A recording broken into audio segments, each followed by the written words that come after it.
Salam jumpa saudara-saudari yang terkasih, para pencinta hati kudus Yesus di mana saja Anda berada.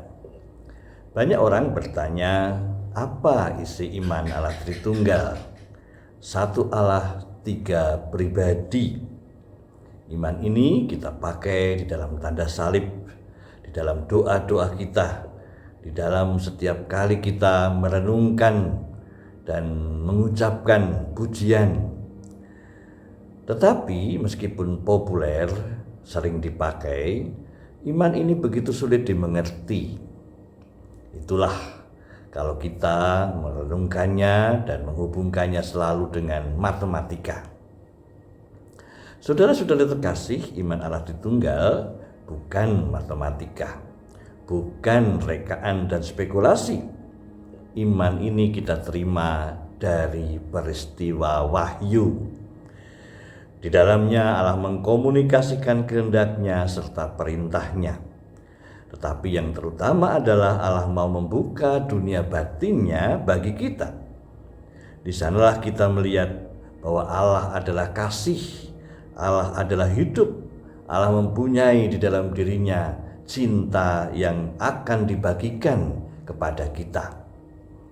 Allah rindu mengajak kita tinggal di dalam Dia. Allah ingin kita melihat cahaya di dalam dirinya dan agar kita menerima hidup daripadanya. Allah yang kita kenal dari peristiwa wahyu adalah Allah yang rindu mengundang kita kepada kepenuhan. Yang unik di dalam wahyu ini, Allah ternyata juga membantu kita untuk menerima kebenaran. Secara indah, Mazmur 36 ayat 2 mengungkapkan begini. Sebab padamu ada sumber hayat, di dalam terangmu kami melihat terang. Allah memberi terang agar kita melihat terangnya. Bagaikan matahari yang bisa kita kenali berkat cahayanya atau berkat kehangatan yang dibawakannya. Itulah yang terjadi ketika Ia memberikan kita sabdanya. Ia membantu kita agar kita mengenal Dia. Ia berfirman kepada Abraham, kepada Yakub, kepada Musa, kepada para nabi, dan juga kepada umat manusia lainnya. Dari mana firman itu? Firman itu datang dari Allah. Ia sudah bersama dengan Allah sejak semula. Begitu Injil Yohanes memulai Injilnya dengan megah. Pada mulanya adalah firman, dan firman itu bersama dengan Allah, dan firman itu adalah Allah. Begitu juga di dalam Perjanjian Lama kita kenal Nabi Yesaya yang mengatakan bahwa firman itu sering diutus keluar oleh Bapa. Demikianlah firmanku yang keluar dari mulutku. Ia tidak akan kembali kepadaku dengan sia-sia, tetapi ia akan melaksanakan apa yang kukehendaki dan akan berhasil dalam apa yang kusuruhkan kepadanya. Yesaya 55 ayat 11. Dalam peristiwa wahyu, nyatanya Allah juga memberikan roh-Nya supaya menjadi bantuan agar kita bisa menanggapi juga firman itu. Seperti firman, roh itu tak lain adalah roh Allah sendiri. Roh itu juga mempunyai daya Allah sendiri, menghidupkan, menggerakkan, mengajar, menuntun orang untuk mengenal dan bahkan bersatu dengan Allah sendiri. Nabi Musa, Yesaya, Yeskiel telah bicara tentang roh ini. Rohku akan kuberikan diam di dalam batinmu, dan aku akan membuat kamu hidup menurut ketetapanku dan tetap berpegang pada peraturan-peraturanku dan melakukannya. Roh membuat firman yang Tuhan berikan berdaya. Roh membuat juga berbuah. Anda tahu apa itu buah-buah roh? Itulah berkat daya yang diberikan oleh Allah, dan daya itu berasal dari Allah sendiri.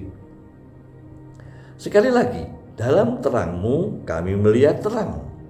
Begitulah cara kerja Allah di dalam wahyu, di dalam sejarah keselamatan.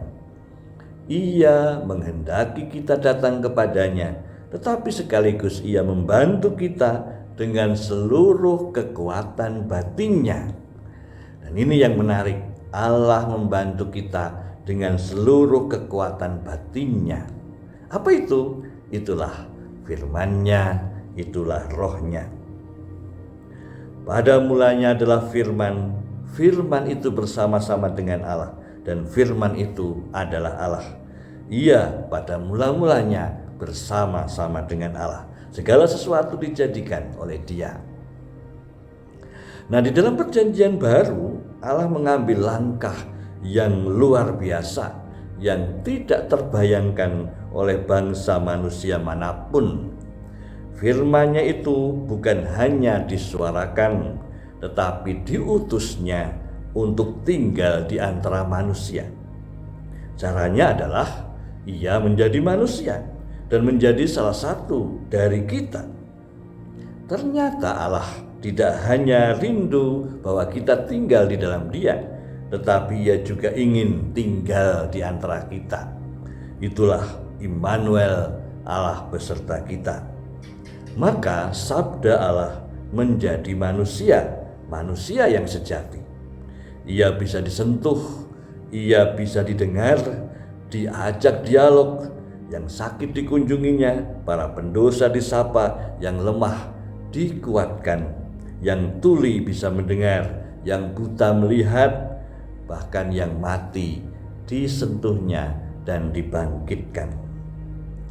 Peristiwa dahsyat ini tidak mudah dimengerti karena begitu luar biasanya, melebihi nalar kita manusia. Allah dan manusia satu di dalam pribadi Yesus. Ia mengatakan, barang siapa melihat aku, melihat Bapa. Ya, Dia adalah firman yang menjadi manusia. Hakikat firman Allah ada padanya, karena Dia hanya melakukan apa yang Dia terima dari Bapa, apa yang Bapa kehendaki. Ya, Ia mengerjakan pekerjaan-pekerjaan Bapa. Ia selalu mewartakan Bapa sebagai pribadi yang mengenal Bapa secara paling dekat. Ya, tentu saja karena dikatakan Putra Tunggal yang ada di pangkuan Bapa, Dialah yang menyatakannya. Ia memiliki kemuliaan dalam dunia batin Allah. Dan sebagai utusan dari dunia batin Allah, ia juga melanjutkan dinamika dunia batin Allah itu di tengah-tengah manusia. Itulah Dia lakukan dialog tak kunjung putus, seperti yang dialaminya juga di dalam dunia batin. Maka Yesus, firman Allah yang menjadi manusia, dijumpai bisa berdoa kepada Allah Bapanya. Doa itu tidak lain adalah dasar dari komunikasi dalam batin Bapa, Putra, dan Roh Kudus. Apa yang terjadi dalam dunia batin Allah dilanjutkannya, boleh dikatakan diperluasnya, sehingga kita diundang masuk di dalamnya. Keutuhan, kesatuan diperluas supaya manusia bisa dimasukkan di dalam persekutuan itu. Maka Ia mengajari para muridnya berdoa, berkomunikasi mendalam dengan Bapa melalui Dia.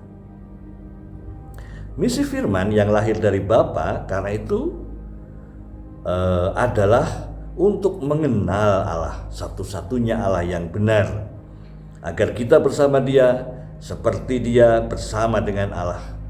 Allah ingin kita masuk di dalam persekutuan dunia batin Allah. Maka kata Yesus, akulah pokok anggur, Bapakulah pengusahanya.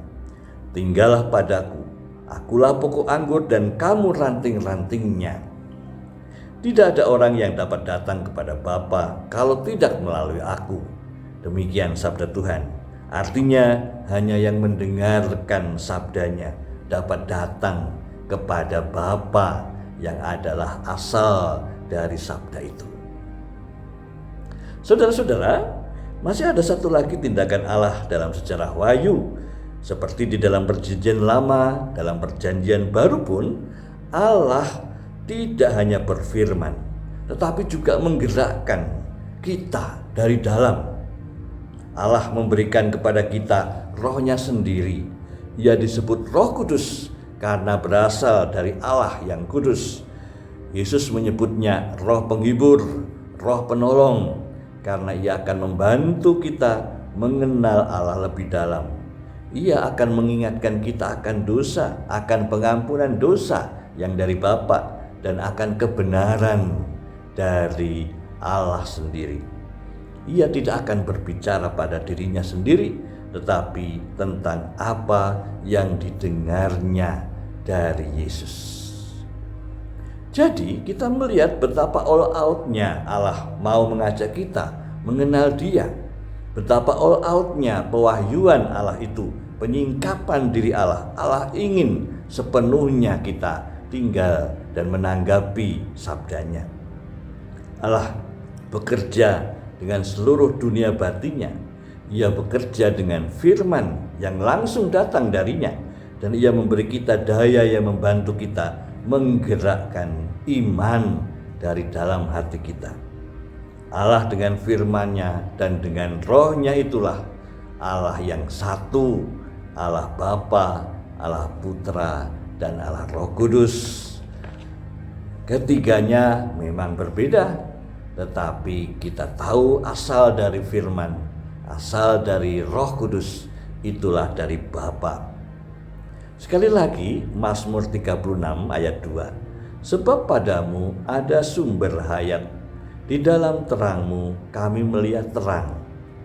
Allah yang sumber hidup menghendaki kita melihat cahayanya, dan ia membantu kita untuk melihat Dia melalui cahaya yang datang dari dirinya sendiri, melalui firman bahkan yang telah menjadi manusia, dan Roh Kudus yang dicurahkan kita diantar pada kepenuhan hidup itu. Itulah misteri Injil yang sangat indah, ungkapan kasih Allah yang mencintai kita secara penuh dengan firman-Nya dan dengan daya rohnya. Demikian saudara-saudaraku terkasih, semoga uraian ini sedikit membantu Anda untuk mengenal misteri Allah Tritunggal. Salam kasih, salam hati kudus Yesus.